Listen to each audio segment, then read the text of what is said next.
Raiden, are you receiving? We're still here. How's that possible? The AI was destroyed. Only GW. Who are you? To begin with, we're not what you'd call human. Over the past 200 years, a kind of consciousness formed layer by layer in the crucible of the White House. It's not unlike the way life started in the oceans 4 billion years ago. The White House was our primordial soup, a base of evolution. We are formless. We are the very discipline and morality that Americans invoke so often. How can anyone hope to eliminate us? As long as this nation exists, so will we. Cut the crap!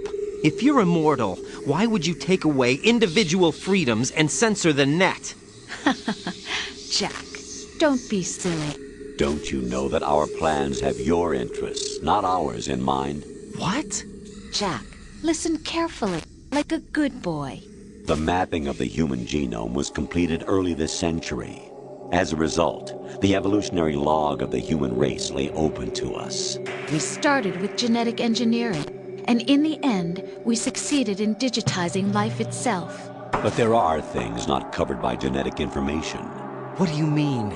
Human memories, ideas, culture, history. Genes don't contain any record of human history. Is it something that should not be passed on? Should that information be left at the mercy of nature? We've always kept records of our lives, through words, pictures, symbols, from tablets to books. But not all the information was inherited by later generations. A small percentage of the whole was selected and processed, then passed on. Not unlike genes, really. That's what history is, Jack. But in the current digitized world, trivial information is accumulating every second, preserved in all its triteness, never fading, always accessible. Rumors about petty issues, misinterpretations, slander. All this junk data, preserved in an unfiltered state, growing at an alarming rate. It will only slow down social progress, reduce the rate of evolution. Raiden, you seem to think that our plan is one of censorship. Are you telling me it's not? You're being silly. What we propose to do is not to control content, but to create context. Create context? The digital society furthers human flaws and selectively rewards development of convenient half-truths. Just look at the strange juxtapositions of morality around you. Billions spent on new weapons in order to humanely murder other humans. Rights of criminals are given more respect than the privacy of their victims. Although there are people suffering in poverty, huge donations are made to protect endangered species. Everyone grows up being told the same thing. Be nice to other people.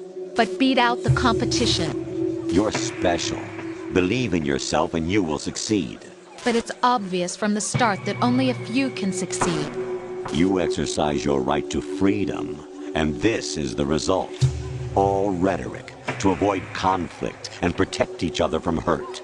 The untested truths, spun by different interests, continue to churn and accumulate in the sandbox of political correctness and value systems. Everyone withdraws into their own small gated community, afraid of a larger forum. They stay inside their little ponds, leaking whatever truth suits them into the growing cesspool of society at large. The different cardinal truths neither clash nor mesh. No one is invalidated, but nobody is right. Not even natural selection can take place here. The world is being engulfed in truth. And this is the way the world ends. Not with a bang, but a whimper. We're trying to stop that from happening. It's our responsibility as rulers. Just as in genetics, unnecessary information and memory must be filtered out to stimulate the evolution of the species. And you think you're qualified to decide what's necessary and not? Absolutely. Who else could wade through the sea of garbage you people produce, retrieve valuable truths, and even interpret their meaning for later generations?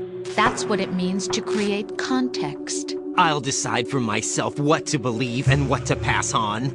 But is that even your own idea? Or something Snake told you? That's the proof of your incompetence right there. You lack the qualifications to exercise free will. That's not true. I have the right. Does something like a self exist inside of you? That which you call self serves as nothing more than a mask to cover your own being. In this era of ready-made truths, self is just something used to preserve those positive emotions that you occasionally feel.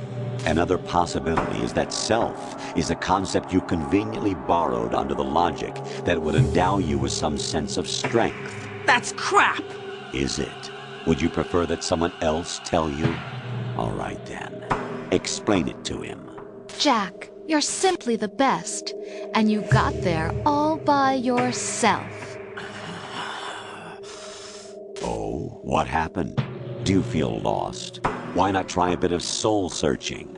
Don't think you'll find anything, though. Ironic that although self is something that you yourself fashioned, every time something goes wrong, you turn around and place the blame on something else. It's not my fault. It's not your fault. In denial, you simply resort to looking for another, more convenient truth in order to make yourself feel better. Leaving behind in an instant the so-called truth you once embraced. Should someone like that be able to decide what is truth? Should someone like you even have the right to decide? You've done nothing but abuse your freedom. You don't deserve to be free. We're not the ones smothering the world. You are. The individual is supposed to be weak, but far from powerless. A single person has the potential to ruin the world.